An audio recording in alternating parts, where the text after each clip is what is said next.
मी महाराष्ट्रामध्ये नुकतीच झालेली जी अतिवृष्टी आहे त्याच्याबद्दल बोलू इच्छित आहे। महाराष्ट्रामध्ये सप्टेंबर महिन्यामध्ये खूप मोठ्या प्रमाणात अतिवृष्टी झाली आणि पुराची परिस्थिती निर्माण झाली, ज्याच्यामुळे हजारो शेतकऱ्यांचा संसार उद्ध्वस्त झाला। शेती पूर्ण वाहून गेली, जमिनी खरडून गेल्या, पिकं वाहून गेले।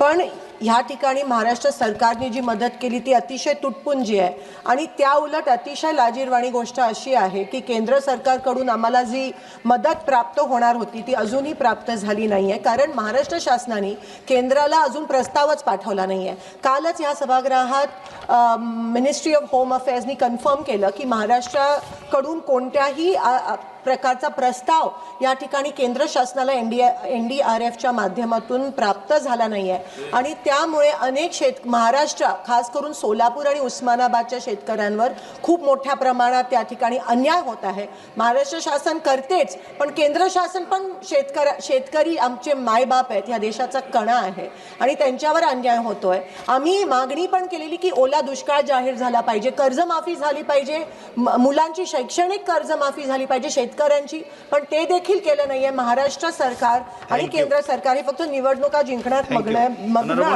आणि शेवटचा विषय असा है कि फार्मर आईडी की जी अट है KYC साल में 4 बार की जाती है, उसकी कोई जरूरत नहीं है। वो क्राइटेरिया रद्द करके हमारे किसानों को तुरंत मदद मिलनी चाहिए केंद्र सरकार। बहुत धन्यवाद सभापति महोदय।